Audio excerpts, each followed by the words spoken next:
Hello students, how are you all? I hope that you all will be fine. Guide myself Jiten Singh Jitu sir, your English teacher. Today in this video we are going to discuss chapter number 4th, Landscape of the Soul, and the writer of this chapter is Nathalie Troweri. Nathalie Troweri is the writer of this chapter. In this video we will discuss about the Hindi explain of this chapter. So let's come on the point.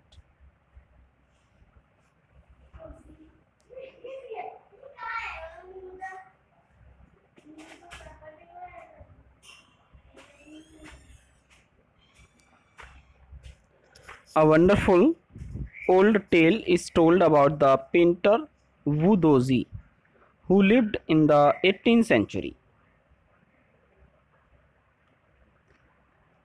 एक अद्भुत कहानी एक painter थे वू doji, उसके बारे में बताई जाती है जो 8वीं सदी में रहा करता था. His last painting was a landscape commissioned by the Tang Emperor Juazong to decorate a palace wall.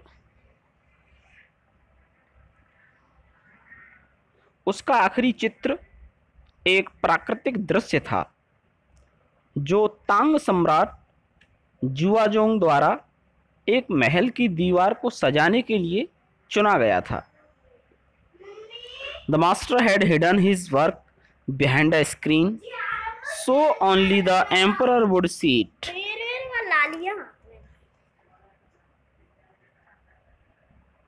Master ने उसके काम को एक पर्दे के पीछे छिपाया हुआ था, इसलिए केवल राजा ही उसे देखेगा. For a long while, the emperor admired the wonderful scene, discovering forests, high mountains, waterfalls, clouds floating in an immense sky, men on hilly paths, birds on flight. Look, sire, said the painter, in this cave at the foot of the mountain dwell a spirit.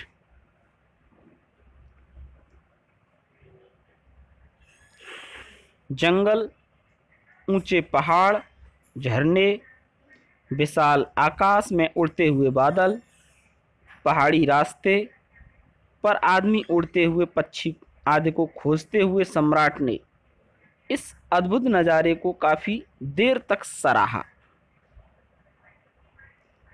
और क्या कहा, देखो महानुभाव चित्रकार ने पहाड़ी की तलहटी में इस गुफा में एक आत्मा रहती थी. The painter clapped his hands and the entrance to the cave opened. जब चित्रकार ने अपने हाथों से ताली बजाई तो तुरंत ही उस गुफा का दरवाजा खुल गया.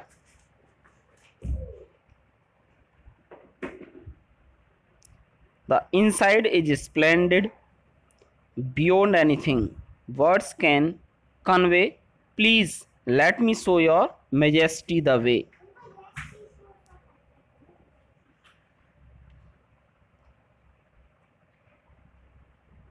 The painter entered the cave, but the entrance closed behind him.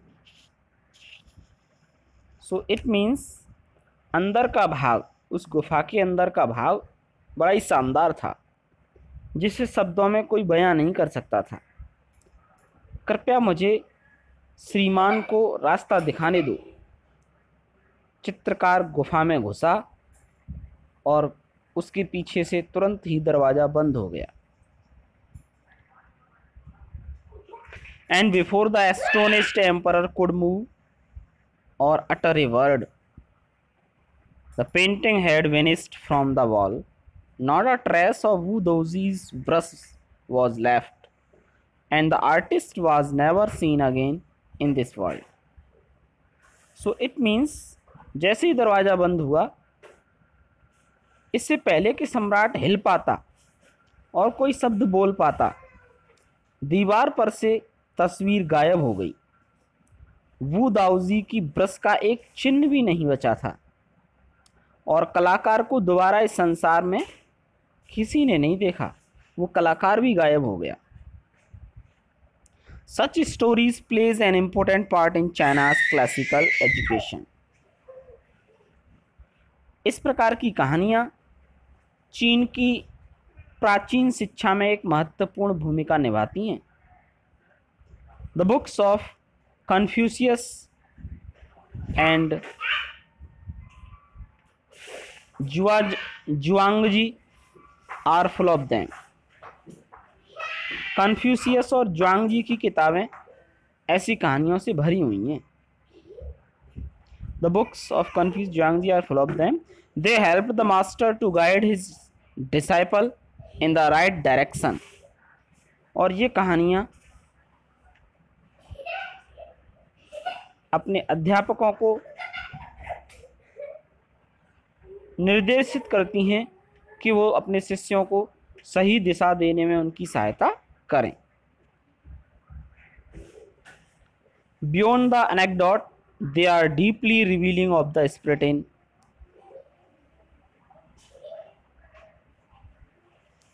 Which art was considered. कहानी से हटकर वे कला की आत्मीयता को उजागर करने वाली थीं। Contrary to this story, or another famous one about a painter who would not draw the eye of a dragon he had painted for fear it would fly out of the painting, with an old story from my native Flanders that I find most representative of Western painting. It means इस कहानी की तुलना करो या किसी दूसरी कहानी की जो एक चित्रकार के बारे में जिसने एक उजागर चित्र बनाया था। फ्लेंडर और उसकी आंखें इस डर से नहीं बनाई गई थीं कि यह अजगर चित्र में से उड़ न जाए। मेरे खुद के फ्लेंडर की कहानी से, जिसे मैं पाश्चात्य चित्रकारी का प्रतिनिधि पाता हूँ।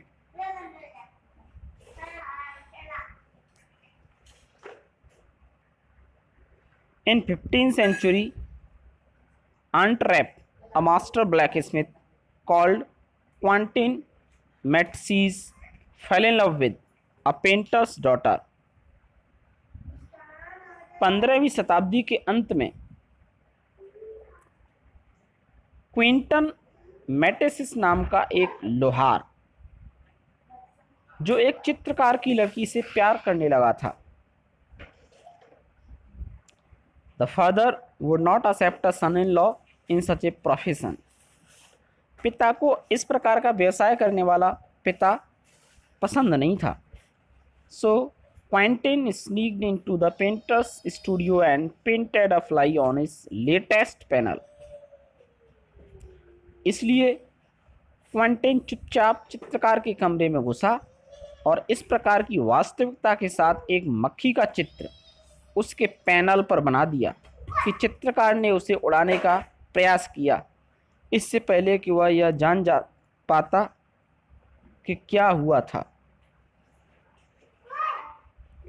With such delicate realism that the master tried to sweat it away before he realized what had happened, Quentin was immediately admitted as an apprentice into his studio. Quentin को तुरंत एक शिष्य के रूप में चित्रकार ने अपने स्टूडियो में दाखिल कर लिया।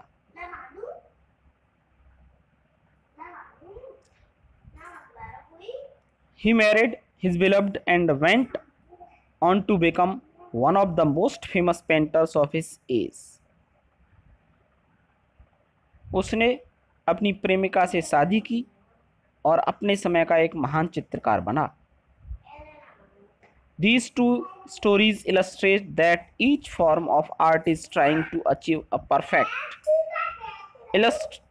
illusionistic likeness in Europe, the essence of inner life and spirit in Asia. So it means ये दोनों कहानियाँ स्पष्ट करती हैं कि कला के इन दो रूप में प्रत्येक क्या हासिल करने की कोशिश कर रहा है। एक संपूर्ण भ्रमित कर देने वाली समानता यूरोप में, आंतरिक जीवन और आध्यात्म का सार एशिया में। So thank you guys. It was the first part of this chapter. Now in the next part we will discuss about the next passage. Till then, thank you. Bye bye.